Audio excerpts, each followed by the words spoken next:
This video, which is a doctor who's testifying in the Maya case, it just makes me want to cry because I had so many people from Unite Here Local 11 gaslighting me, spreading whisper campaigns about me, saying that I was faking my injury. I don't know if he's going to be asked what causes CRPS, but you can look this up on Wikipedia. It can be caused by an injury, it can be caused by a surgery, it can be caused by a stroke, it can be caused by a heart attack. And apparently in Maya's case, it was caused by a severe asthma attack. But as he's going down the symptoms, everything he's saying, I have experienced. Tell me what you first did. Tell the jury, rather, what you first did in your job, as you saw it, to survey this course of treatment, and then subsequently, I suppose, examine Maya. Tell them how you went about it. Right. So,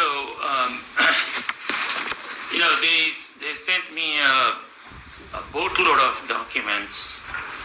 Scary. That was scary. That was like documents like 5,000 pages. And but I don't review documents before the patient comes in. I need to make my own opinion first. Why is that important? It's important because I don't want my thinking to be biased by reading other people's reports. Is there a problem in medicine with a diagnosis taking on a life of its own, otherwise known as a narrative? Yes, it's a major problem. What happens is that one physician, maybe depending on his incompetency, makes a diagnosis without any basis, and then that gets populated into the medical records, and then after that it's just passed on forever because no one wants to change that. And so it takes quite a bit of gumption, for lack of a better term, to step in and change the narrative. Josh, you believe in your own. Sustain. What, if any, effort does it take to change the narrative? It's almost impossible. I've had a few patients who have tried to do that, and it's extremely difficult. But does that mean a doctor should just blindly follow a narrative, or should they give it an independent view, excluding a narrative? So if it's a major diagnosis, and it affects, so if I'm seeing a patient, and let's say I'm seeing the patient for pain in their left knee, and they also have asthma, I'm not going to worry too much about. He uses my specific example. So I had a knee injury because I was bit by an attack dog in the back of my leg. He impacted me very hard. It was force blunt trauma to the inner portion of my leg where a main artery and nerve system goes up and down the leg. The asthma part. I might say, hey, do you have asthma? And they'll say, yes, I do. But I'm not going to go into great depths with it. My focus would be more on the knee part then. So you saw Maya first before you reviewed all those records?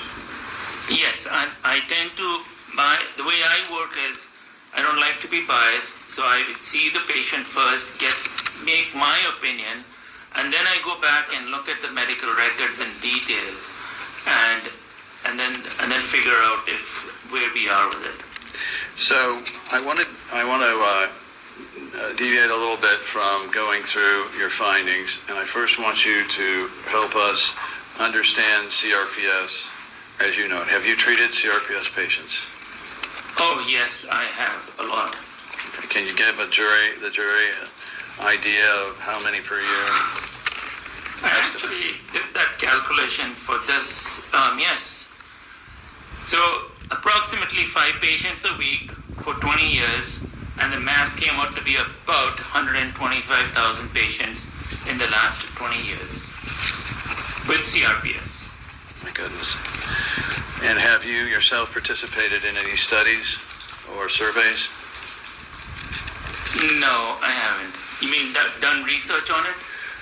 Yeah, or cooperated in providing patients for clinical evaluation, things like that? No, I don't want to. I don't like to send my patients for clinical. They're already in so much pain and they're already suffering, and I don't do that. Understood. So tell us now the sign. Some of the symptoms that I have relayed to my doctors is my feet curling in, fire going up my leg, what feels like nerve shoots, almost like sciatica going up and down my leg, my leg being swollen, not only in just specific parts, but just in general, discoloration of my leg, and my leg being warmer than my right leg. These are just a few of the symptoms that I have relayed to my doctor. Signs and symptoms of CRPS that they can understand as we go through this and show photos that they should look for here. So CRPS is one of the few pain conditions that you can literally see. I mean, if I say I have a headache, you can't see the headache. Or if I say I have knee pain, you can't see that. But CRPS is one of the conditions you can actually see. And the diagnosis of CRPS is based on very clear rules and regulations. There's a whole checkbox, and you have to check certain boxes. And when you check a certain number of boxes, then you come to the conclusion that the patient has CRPS. So, for example, No, please. I'm asking you to go through if it's okay. Right. For example, obviously the first one is that the patient has severe excruciating pain and there is no other explanation to it. Right.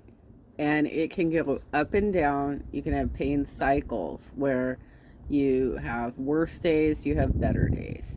But it's constant, right? So it's constantly going to affect you, and it affects your mobility, it affects your ability to walk. Stairs are still difficult for me. Getting up and down out of chairs is still difficult for me. Just last week, I spent a day and a half with my knee buckling under me after a physical therapy appointment. Nothing else explains it. That's the number one. Number two, the rest are kind of optional, and you have to pick and choose which ones you see. So one of them is there a temperature difference? So if I have CRPS in the left leg, and so the temperature in my left leg might be hotter or colder as compared to the right leg. The next thing is you look at color change. Oftentimes the affected side is either dark red in color, even blue in color as compared to the right side. You look for swelling. In the initial phases, swelling is pretty obvious. Later on, you don't see it as much. So you look for swelling in these patients. You look for skin changes. The skin may sometimes become thin and shiny, or they may develop small, tiny lesions, almost like blisters that are painful. They can develop that. They even develop hair changes. Some patients actually grow more hair, and some patients have less hair. It can be in the same side or on the. Yeah, I don't have to shave my legs as much anymore. Like, it was an immediate change because I'm a hairy German.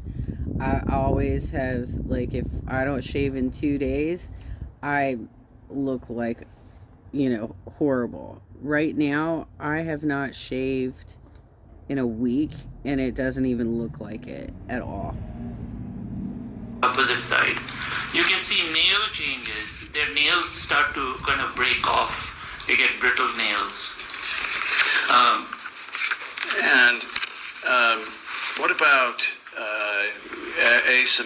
asymmetry? Also, a couple months into it, my left arm dried out and started peeling.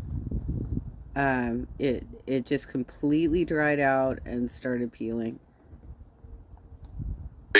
In muscle groups from right to left. Is that an Right. indication? I was getting to that. So Sorry. the last one is muscle symptoms. So do they have what's called dystonia? Dystonia is a terrible condition. So I'm going to show you. Like, if I had dystonia in my left hand, it would be like a tight muscle, like the arm is taking a life of its own and it's cramping up. Or they may have tremor. So they may not have tremor when you don't do anything, but if you say touch them and then they start to have a tremor, they may have. I was sent home from work because I was shaking so severely. Remember that, Francis? Muscle weakness, they have muscle atrophy, the muscle starts to shrink. So there are many muscle symptoms that these patients can have. I want to, if you could, and I think I wanted you to explain what really happens in CRPS, the central. I want you to explain what we know so far about CRPS, Wait, how one it second. starts. Yes. I just have one other clarification on Go ahead, CRPS. please. When I say that these patients have pain, we're talking about the world's worst pain. I mean, this pain is worse than amputation pain. This pain is worse than childbirth pain. The gentlemen on the jury won't understand that, I'm sure. This pain is so bad, so bad. The worst part about this pain is that, if I stub my toe, it looks like the world is going to come to an end, okay? But I know that this is going to go away in a few minutes. But CRPS pain does not go away. Right. It's there 24 hours, 7 days of the week, and it just stays on and on and on. And the worst part is that there's no known treatment to this. We try all sorts of things. Some work, some don't work. But this is this is often known as a suicide condition. Because these patients, the pain is so bad, they can't sleep, they can't eat, they can't work. Their families don't believe them because, you don't think like somebody, the general impression is, oh, you have pain, take a Tylenol and it'll get better. This is not Tylenol pain. This is your hand in a hot stove. That's exactly what they described as. In fact, patients describe it as if their hand is inside a hot fire stove. And they can't take it out. That's the thing. So I just want to clarify that this is, when I say pain, it's not a small itty-bitty pain in the joints. And what is the McGill Pain Scale? The McGill University in Canada decided to see okay, where do pain conditions stand? So they interviewed a bunch of people and they said, all right, where in this scale would you put your pain? Like pain from labor or pain from amputation of a digit. And so they drew a scale, and that scale, CRPS was way above anybody else. It was way above amputation pain, cancer pain, or even labor pain. With your permission, Your Honor, I'd like to publish a photo of the McGill Pain Scale. Can you bring it up? Kohl's Black Friday Early Access ends soon. The jury can see. Ta-da! So Miracles of technology. what I'm seeing is what the jury is seeing. Yeah, the jury sees that. Okay, so if you go from the bottom, you can see, tension, headache, sprain, and so on. As you go up, then you see non-terminal cancer, chronic back pain. And as you keep going up, prepared childbirth is number 32. And then you keep going up, and then you come to amputation of a digit is 39, and then so forth. And then finally, CRPS, often it was originally known as RSD, is rated as 46. So on a scale of 50, 0 to 50, CRPS is 46. Nothing is higher than that. It's such a terrible pain. Now with this, can you tell us from your experience whether any of your patients have had, not patients, but any of your patients have had difficulties going through a number of doctors before they're diagnosed? Yes. So, unfortunately, most doctors don't know about CRPS. They may have read about it and they must have blown it off as being an extremely rare condition. I don't need to bother with it. I'll probably never see it. But unfortunately, it is a very common condition. And they miss the diagnosis. They think it's an arthritic pain, or they think it's some sort of a muscle pain, and they get prescribed some of these itty-bitty pain medicines. And Yeah, like anti-inflammatories and topical solutions. I mean, come on, yeah. It was not an official study, but it was a very unofficial kind of an anecdotal article in a journal, and they said the average. Hold on, Doc. What's the legal basis? Sustained. Well, just tell us what, without going into the details of any study, just tell us what the latest finding is. Same objection What do you understand the latest, the standard, the knowledge of CRPS is, as you're about to relate? You mean how many patients develop CRPS? Well, that'd be interesting. Okay, so, well, essentially patients go through a lot of physicians, before somebody will say, you know what, I think this is CRPS, you should go and see the pain physician, and they might be able to better diagnose it. Have you seen, or is it, the better question is it prevalent or not prevalent that when doctors cannot figure out this disease, they assign a somatic basis or a psychological basis? Okay, so this is an interesting phenomenon. There is a difference between young women, especially, versus adults. Usually young women, and CRPS is, by the way, very much more common in women than in men. When they present with it, it is often stamped as being psychological or anxiety or making it up or some sort of a psychiatric diagnosis. Like you really don't have pain, you're just seeking attention.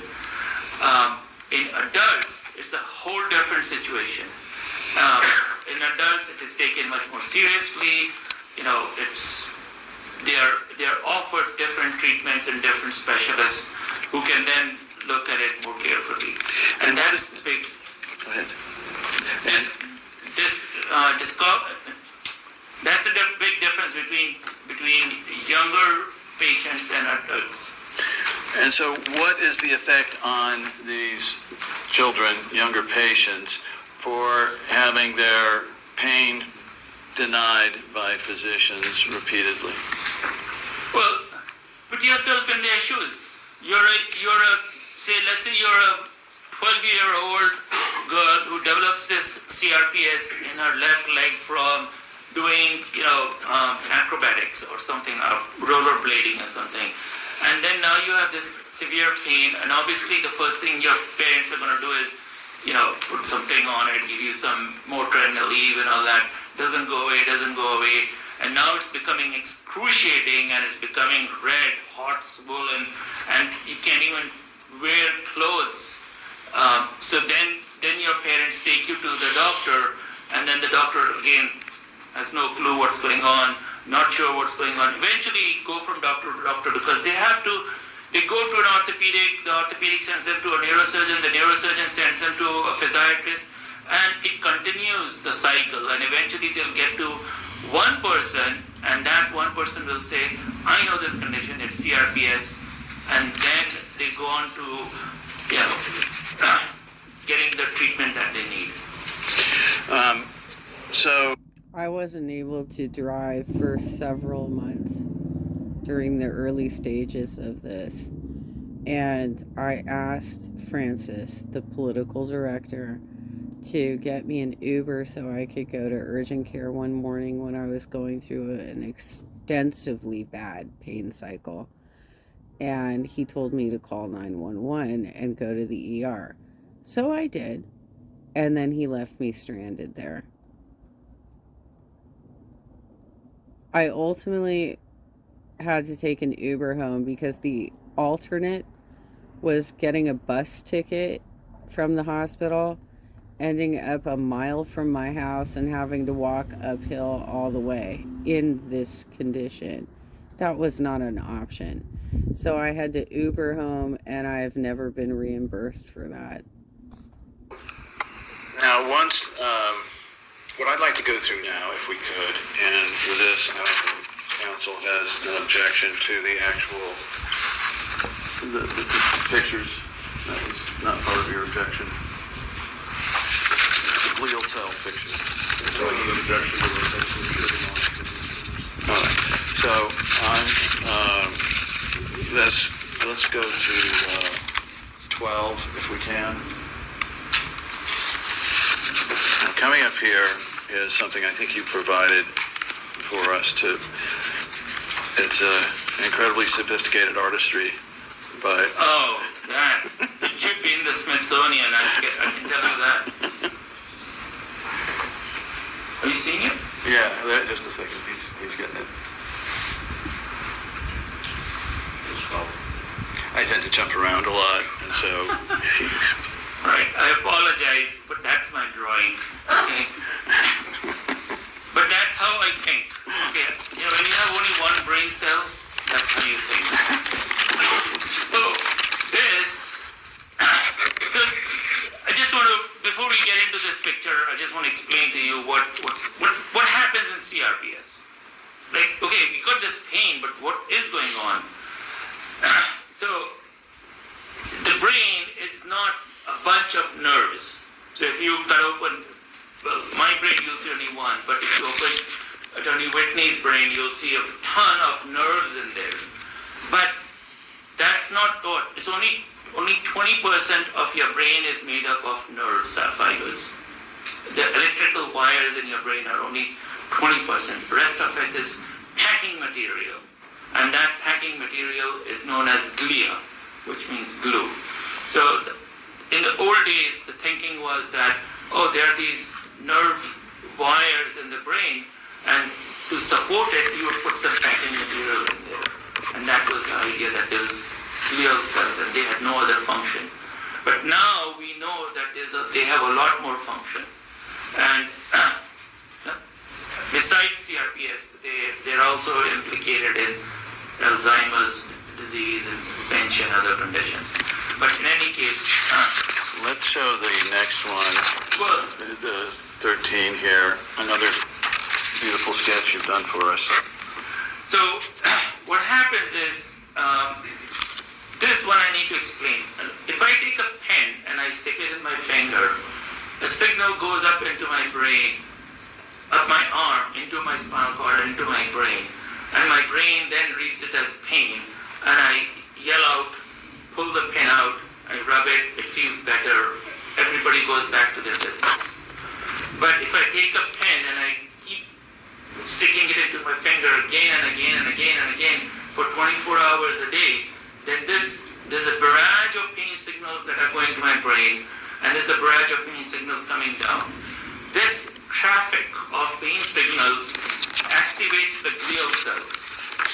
These glial cells get upset, they get angry. And when they get angry, we can Yeah, let's show go to the 14. next slide. Next page.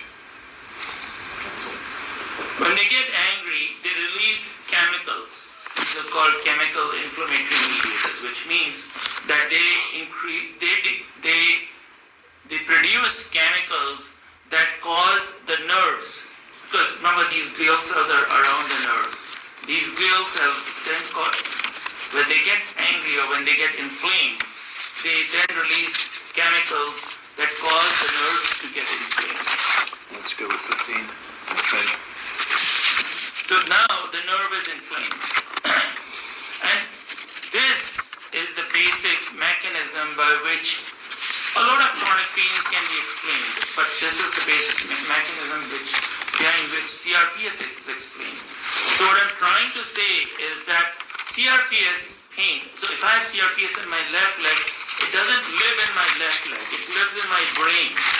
So you could essentially cut my left leg off, I would still feel the pain because the glial cells in my brain are still activated. Eventually, if you cut off my leg, eventually the glial cells are going to say, oh, we're getting no more signals, and then they calm down, but that's a different story. So the treatment for these glial cells to calm down is, all treatments that we do are to make these glial cells calm down, so that they are not as angry. Do we know why the glial cells get angry yet? We're not 100% sure why they get inflamed, but one of the theories is pain that comes on from CRPS. The repetitive pain signals going to the brain cause these glial cells to get... So basically he's saying the injury has already happened, whether it be a stroke, a heart attack, an asthma attack, a major injury to yourself. That's already happened, and now you have CRPS, and it basically impounds, right? Because it's sending constant pain signals to your brain. inflamed. And can this process, the CRPS, glial cell aggravation, start in some patients from an emotional event? So once these glial cells are inflamed and you're in the process of treating them and they're starting to calm down, like not all of them calm down at the same time. Some calm down and some don't, and say 20% will calm down first. But if there's a triggering event like, let's say, emotional stress or physical stress, then these glial cells go back to getting inflamed again. And so does that happen every time, or is that, again, kind of a hit or miss on whether it's going to happen? That's a difficult question to answer because there's a lot we don't know why this is happening. So it's, depending on the stress, okay, I have an exam coming up, the glial cells are probably not going to get activated. But if somebody came and punched me in the nose, then I guess the glial cells would get activated. And through the course of this, and we'll get back to the examination in a moment, but through the course of this, have you had the opportunity to review the Johns Hopkins records pertinent to this case? Yes. And can you explain to the jury in terms of this, some of the cells being activated, some of the cells being not, the problem with interrupting a treatment process? So I have to go, in order for me to explain that, I have to go a bit outside the Johns Hopkins treatment paradigm. Go ahead. So, in this case, she was getting her treatments, okay? She was seeing doctors, the doctors were giving her drugs, and she was starting to, there's a whole algorithm. It's not just simply giving ketamine or some one drug and magically everything disappears. So she was slowly starting to get better and much more active. And then what happened was at the Johns Hopkins, all of this was suddenly stopped. And when it stopped midway. It stopped at a point where she was... Well, the whole reason she was at Johns Hopkins is because she had a relapse. And it was a year later, after she was no longer getting these intensive ketamine treatments in Mexico, and she was just getting sort of some light updates at this point. And she ended up having a relapse, and so they had to take her to the ER, and this is when she became medically abducted by the hospital as a child. They put her in CPS. They accused her mom of having Munchausen by proxy, and didn't even look at the doctors who were actually prescribing these treatments. This is such a sad case. There's probably going to be a verdict today in the civil trial against Johns Hopkins, and I hope they're trying to go above the caps of like how high you can go for a malpractice suit, because there are certain reasons why you can break the caps, and it's if they were intentionally trying to hurt you, basically. And it seems like the mistakes that they made were quite intentional, like having Sally Smith coming in as a hospital employee when she in fact worked for a different agency entirely. She represented herself as a doctor when I think she might be a nurse. I don't even know. Was improving, everything was stopped, and the glial activation came back, her pain came back, and plus the stress, the emotional and the physical stress.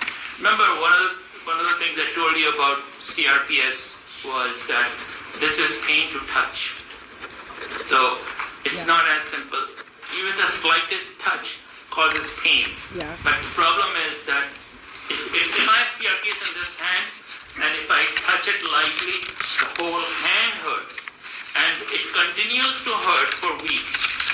And what was happening at the hospital was everybody was walking. I still have a hard time going to physical therapy and having the percussion gun run against my inner thigh and against the back of my knee and against my calf.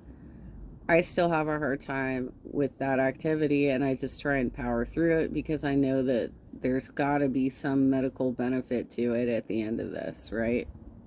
By would touch her I'm not sure why, to test her, to examine her, for whatever reason. Various people would touch her again and again at different places, and each time they did that, it was triggering the pain again. And remember the barrage of pain signals going up to the brain that would cause the glial cells to get inflamed? That would keep repeating again and again. Is that one of the reasons why well, let me ask you, do you have an opinion based upon your background, training, and experience, and from your examination of Maya and your review of the records in this case, as to whether the treatment she received at Johns Hopkins All Children's Hospital in October, November, December of 2016, and then into January of 2017, whether that permanently aggravated Maya's CRPS? Is that the time when she was sequestered in the hospital? Correct. Yes, that did. Wow, you guys. Can you please raise your right hand? So, for those of you who have been doing your little whisper campaigns and talking trash about me, telling me that I'm faking my injury, I would highly suggest you go watch this documentary on Netflix about taking care of Maya. And they're in the final processes today of the squirrel's visiting me right now. They're in the final processes today of trying to reach a verdict. It might happen Monday, but I know the judge is hoping to wrap it up today. So keep an eye out on social media